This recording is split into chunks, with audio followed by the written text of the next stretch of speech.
Hi friends, and welcome back to Gardening Suburbia. My name is Amanda and I'm a gardener slash homesteader here in Cincinnati, Ohio, Zone 6. We are in the dead of winter. We passed our winter solstice about, I don't know, 10 days ago? It's on the 21st. So we are now in the time when the days are getting longer, although it doesn't quite feel like it yet because there's still are days when I get home from work and it's dark as heck. So I really just wanted to do a wrap up on this year for 2024. Today's the last day. We are in a leap year also, so this is kind of like an extra fun day, just because we usually have one less day. So today I just wanted to go in the garden, show you guys what is happening in the garden, which is really not much of anything. In my area it does get quite cold. Right now I'm in a t-shirt. But here in the next few days, I'm going to be in a coat and gloves and scarf because we're getting a really large cold front with weather in the teens, which for our area is pretty cold. May not be as cold as it gets for some of you. But really just wanted to walk through the garden, see things as they are in the winter so that we can kind of look back on things once we get into the throes of spring. Seed planting, seed starting, garden planning, all of that stuff is coming upon us very quickly, especially with some of those varieties that need a longer time to get a head start on. My growing time frame for the year is about 176 days, so I have to kind of plan accordingly for when I need to get my spring crops in, as well as for really hot peppers, and some flower varieties need almost 12 weeks to get started. So we will be jumping into that so soon. I've taken the last few weeks to kind of get myself organized. I've got a long list of videos that I'm preparing to have for this coming year. And I'm super excited. I really am going to jump with my feet, you know, go right for it. I really hope that my channel can grow this next season. It has grown quite a lot this past season, and I'm so extremely grateful for you guys. So let's just kind of take a little walk around the garden and see what's going on.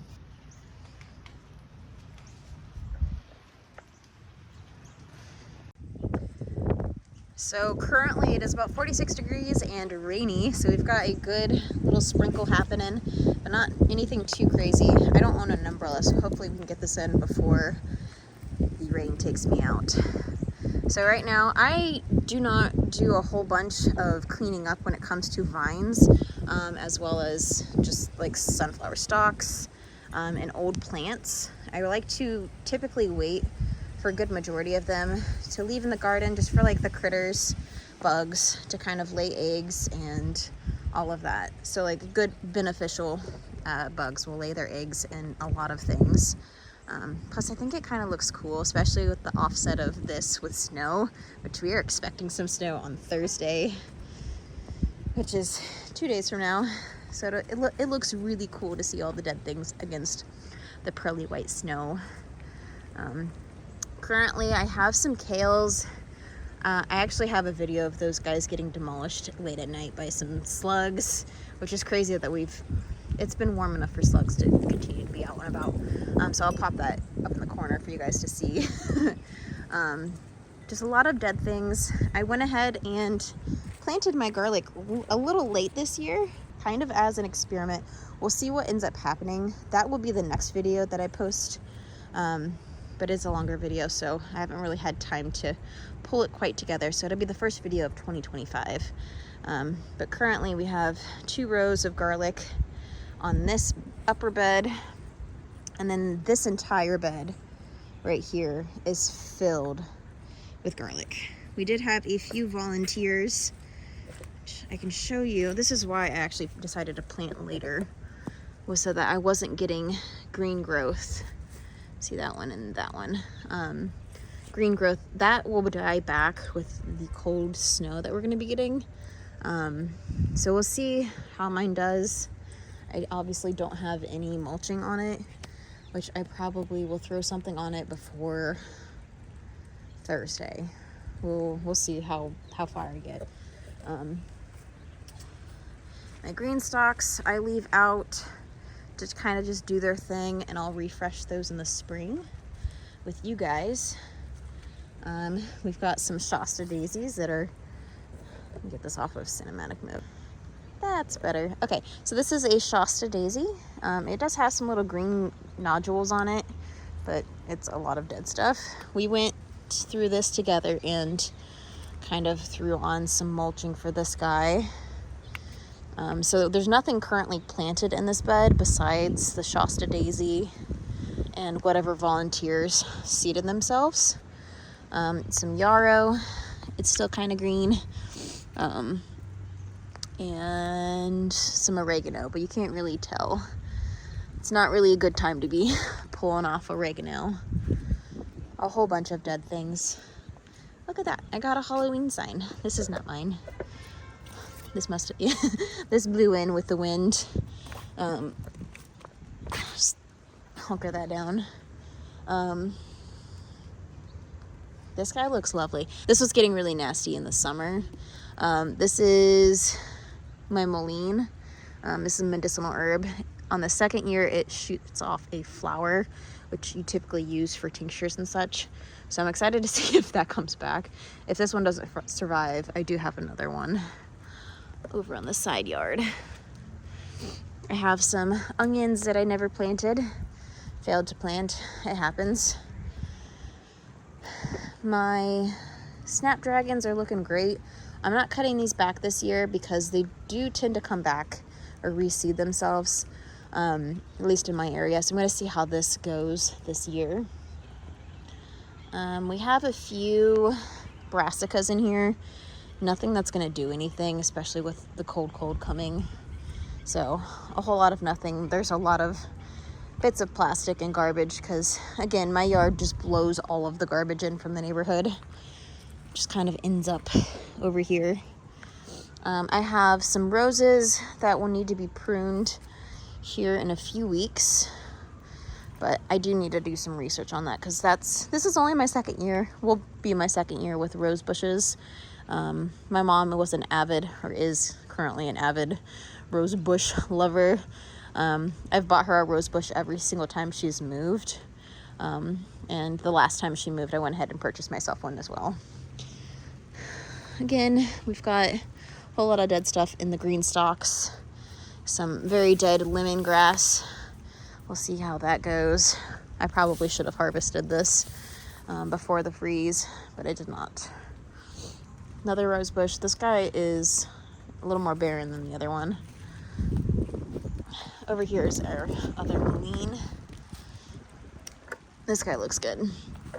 So in this bed we have peonies and some other things that I've planted in here. I can't quite remember. And then this bed this season is going to be filled with a whole bunch of bulbs. So we've got alliums, tulips. There are some carnations in the back right there. We'll see how those overwinter. There are some brassicas in here, but they're gonna die, so it is what it is.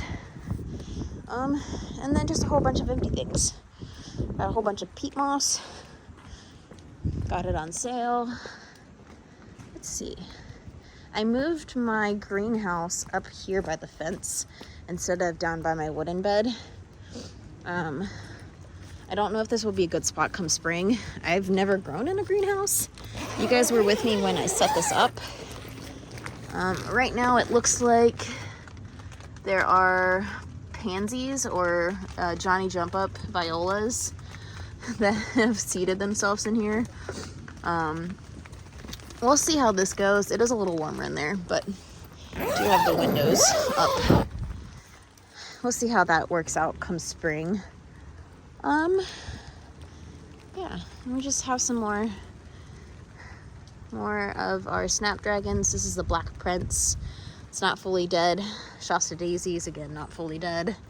But no blooms. It is not the time for blooms. Most of the things in the garden are dead. So this is my garden in the winter. It is pretty cold. It's gonna get really cold here in a few days and potentially be covered in a blanket of snow, which I love snow, so I'm all for it. So there's my garden. There's really not much to show in ways of beautiful lush green things, but there is a whole bunch of potential hiding under the soil, which kind of feels like it relates to it being New Year's Day. People are setting goals and really thinking forward to the future and kind of trying to get their ducks in a row, I guess, for what's to come. This next year, so I work full-time for my sister, so I have very limited time to put energy and effort towards other things.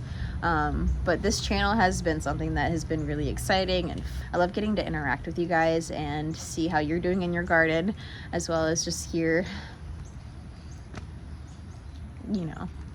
just hear little tidbits from your life.